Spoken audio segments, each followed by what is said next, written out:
నమో శ్రీనివాసాయ నమః. నమో వెంకటేశాయ నమః. అందరికీ నమస్కారం అండి. ప్రతిరోజు రాశి ఫలితాలు తెలుసుకోవడానికి ఇంకా మన ఛానల్ సబ్స్క్రైబ్ చేసుకోకపోతే ప్లీజ్ సబ్స్క్రైబ్ చేసుకోండి. లైక్ చేసి మీ పూర్తి సపోర్ట్ మన శ్రీనివాస ఛానల్ కి ఇవ్వండి. ఈ వారం రాశి ఫలితాలలో గోచార్య రీత్యా వృషభ రాశి వారు ఎటువంటి శుభాశుభ ఫలితాలను పొందుతారో తెలుసుకోవడానికి ఈ మన వీడియోని ఎక్కడా స్కిప్ చేయకుండా చివరి వరకు చూడండి. భాగస్వామ్య వ్యాపారాలలో మీ భాగస్వామిని నమ్మినట్లే ఉండండి, కానీ మొత్తం బాధ్యతలన్నీ వాళ్ళకే అప్పగించకండి, మోసపోతారు, జాగ్రత్త. మీకు తెలిసిన వారి ఆరోగ్యం పట్ల కొంత ఆందోళన చెందుతారు. ఈ రాశి వారు బ్రాహ్మణులకు స్వయం పాకం ఇవ్వడం వల్ల ఈ కుటుంబంలో ఉన్న సమస్యలన్నీ తీరిపోతాయి. కెరియర్ కు సంబంధించి మంచి ఫలితాలను అందుకుంటారు, లేదంటే పశ్చాత్తాప పడవలసి వస్తుంది. రాశి వారిలో కొందరు లగ్జరీ వస్తువులు కొనుగోలు చేయడానికి చాలా డబ్బు ఖర్చు పెడతారు. ఆదాయానికి మించి ఎవ్వరూ కూడా ఖర్చులు పెట్టకండి, తరువాత ఇబ్బందులు పాలవుతారు.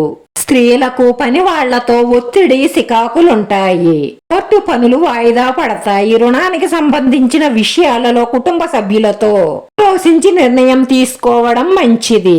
ఈ పిల్లల ప్రవర్తన పట్ల, వారి స్నేహాల పట్ల, వారు ఫోన్లో చూస్తున్న దృశ్యాల పట్ల శ్రద్ధ వహించండి, లేదంటే తరువాత బాధపడతారు. ఆ బాధపడకుండా ఉండాలి అంటే పిల్లల ప్రవర్తనని ఫస్ట్ నుంచి గమనిస్తూ ఉండండి.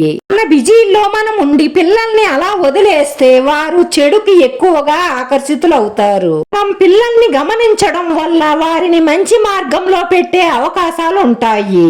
ఈ వారంలో సరదా కోసం మీ ప్రేయసితో బయటికి పోయి సినిమాలు, షికార్లు అంటూ అలా జాలీగా ఎంజాయ్ చేస్తారు. చివరికి వచ్చేసరికి మీ జేబులో డబ్బులు ఖాళీ. జాగ్రత్తగా ఉండండి. డబ్బును ఈ రోజు పొదుపు చేస్తే రేపు మీ అవసరాలకు ఉపయోగపడుతుంది.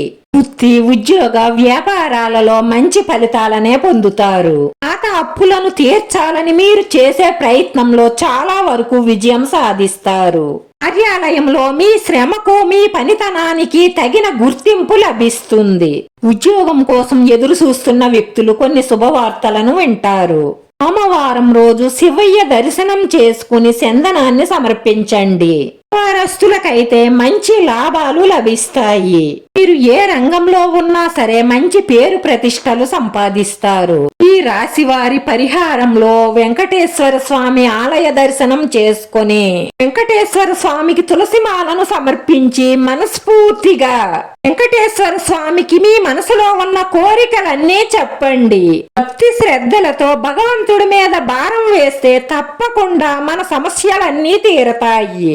మానసిక ప్రశాంతతతో సంతోషంగా ఉంటాము. ఈ రాశి వారి అదృష్ట సంఖ్య 5. రాశి వారికి కలిసొచ్చే రంగు ఎరుపు రంగు. వీడియో నచ్చితే లైక్ చేయండి, షేర్ చేయండి. మీ లైక్ మాకు ఎంతో విలువైంది. మీరు లైక్ చేయడం వల్ల ఈ వీడియో కొంతమందికి చేరుతుంది. నా శ్రీనివాస ఛానల్ ని ఆదరించండి. అందరికీ ధన్యవాదాలండి. నమో వెంకటేశాయ నమః.